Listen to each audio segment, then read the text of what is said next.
to talk about the top 100 wrestlers of all time. Mine at number 72 is where we're at. Mine at this point is going to be Mildred Burke. Mildred Burke, probably one of the greatest lady wrestlers of all time. She was a very good-looking lady, by the way. As we see her right there. Let me talk a little bit about Mildred Burke, because some people may not know who she is. Mildred Burke is considered to have was one of the strongest female competitors to ever participate in professional wrestling. Before starting her wrestling career, she was an office stenographer. Is that stenographer? Okay, what is that, by the way? What is it? They make shorthand notes. It's kind of like a court report. Okay, all right, got you. Burke began wrestling professionally in the early 1930s. She gained a lot of attention from wrestling and defeated many male wrestlers. Several men tried to pin her and could not. Women who tried to wrestle her were even less successful. Burke became the Women's World Champion soon after she began her wrestling career. It was a title she kept for nearly 2 decades. She was the first women's champion in the United States to hold the title for more than 15 years. I think Moolah probably beat her in that situation, didn't she? Did Moolah have that belt like 22 years? Yeah, for a very long time. And in fact, it looks like the same belt that Moolah had as well. Yes, it does. Mildred was born in Coffeyville, Kansas on August 5th, 1915. She was the youngest of 6 children. At the age of 15, she started working on the Zulu Indian reservation as a waitress.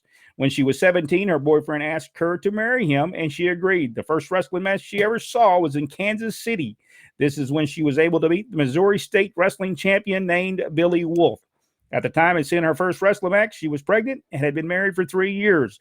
Wolf would eventually become her second husband, as well as wrestling coach and manager. In 1935, when Burke was 19, she started working on the carnival circuit as a wrestler. A reward of $25 was offered to any man of familiar weight to wrestle Burke and tried to pin her within a 10-minute time period. There was no man who was able to earn the $25. Wow. That's tremendous. The carnival work didn't pay much, and she got a job working in an office. That was the office job we was talking about. She asked Billy Wolf to train her. Initially, he didn't want to train Burke. He told her to wrestle a man. He told her to wrestle a man he instructed to body slam her so she would leave him alone. The man did, and then Burke came back and body slammed him. Wolf then agreed to train Burke for professional wrestling. Burke wrestled more than 200 men during the 1930s. She won every match except for one of them. Billy Wolf was making a significant amount of money promoting women wrestlers. When he was on the road with the women he trained and managed, Wolf developed a reputation of womanizer. Well, ain't that special? Burke found this behavior unacceptable, and in 1952, the couple divorced. This resulted in Burke being ostracized from many channels of the National Wrestling Alliance. The future of women's wrestling was discussed by the NWA in Chicago at the Blackstone Hotel in 1953. During this meeting, Burke was forced to stay in the hotel's lobby. Only the male members of the NWA were permitted to attend the NWA meeting. Burke's ex-husband, Wolf, was able to freely speak to the members of the National Wrestling Alliance. After this meeting, the NWA refused to recognize women's wrestling. Women were banned from the annual NWA conferences. This decreased the value of women in the world of professional wrestling. I had no idea that was that went on. Yep. Oh, that's horrible. In 1936, Burke won the Midwest Wrestling Association tournament. This gave her the first women's world title. She successfully defended the world title in 1937 by defeating female wrestler Clara Mortensen, I believe is how you would say that name. Burke then traveled around the United States and the world defending her title. In 1948, she wrestled and defeated well-known female wrestler June Byers. She defeated Elvira Songrass in 1950 at the Coral Gables Coliseum in southern Miami. During the same year, she defeated Mae Weston. Burke once again wrestled Sawgrass in 1951. She won the match and again kept the title. During the early 1950s, Mildred Burke was in Los Angeles and created the World Women's Wrestling Association. During this time, she was considered to be a woman with a perfect physique, and that does look like she had a perfect physique, no doubt. Yeah. The Los Angeles Police Department would post pictures of Burke around the police station. The goal was to inspire police officers who were out of shape to start working out in the gym. The NWA eventually started promoting women's wrestling and claimed June Byers was their champion.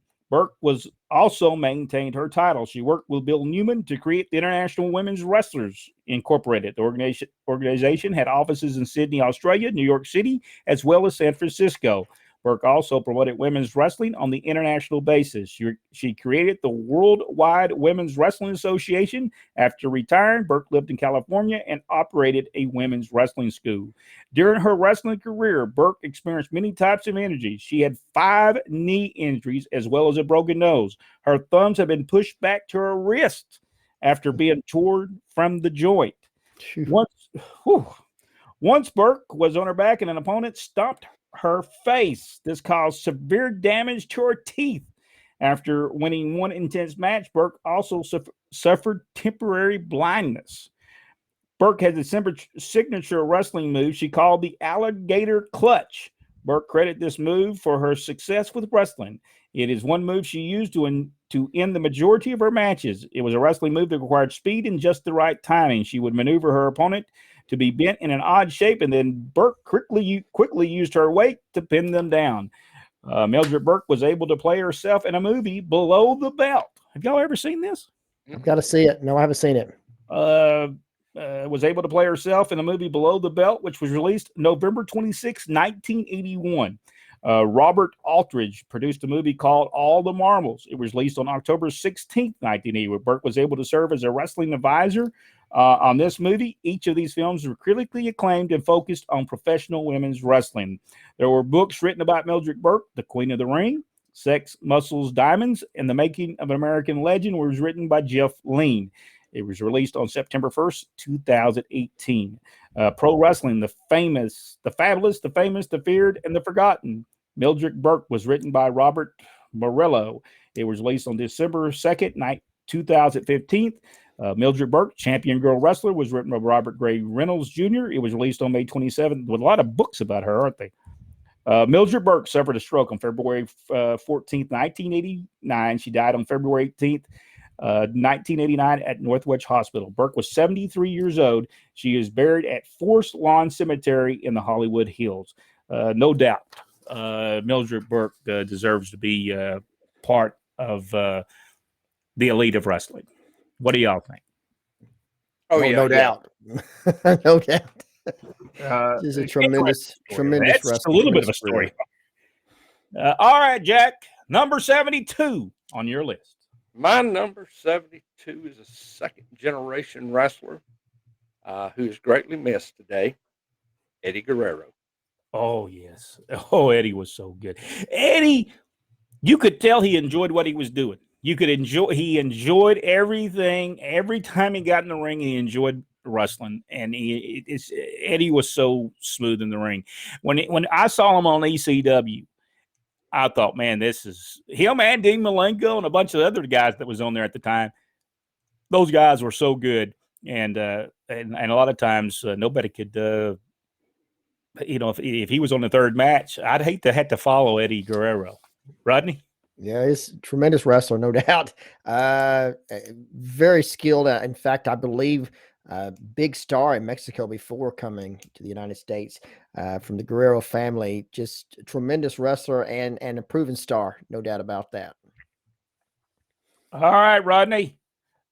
Number 72. My 72 is a guest that we've had on here. It is Jerry Oates from Columbus, Georgia. I've got Jerry, just a tremendous wrestler. No matter what he did, always a great match, always in fantastic condition, pushed everywhere to the maximum except for Georgia. For whatever reason, we had him on the air, and he said it was pretty much politics that kept them down in Georgia. Yeah. But when he went to Louisiana, he was a North American champion. Bill Watts wanted him really bad, and no matter where they went, he and his brother as well just tremendously gifted wrestlers. And I'd put Jerry Oates in number 72. And very innovative, the Oates brothers were. They did things that no one else was doing. And it was just tremendous stuff during that point in time. Yeah, Jerry Oates definitely deserves to be in that. What do you think about Jerry Oates, Jack? You know, I get a question a lot of time. Who was the first big time wrestler that I ever worked with in the ring? And of course, Terry Gordy was the first, but he was the second. And he was so great in that ring. Every time that I had the opportunity to be in there with Jerry, I learned something new. He would set me down when the show was, when the match was over, and and educate me on what I'd done wrong, and never belittled me or anybody else that I ever saw around him. He actually wanted you to get better, and man, I just think the world of him. Well, on our next video, number 71, maybe 70. We may do two on the very next one.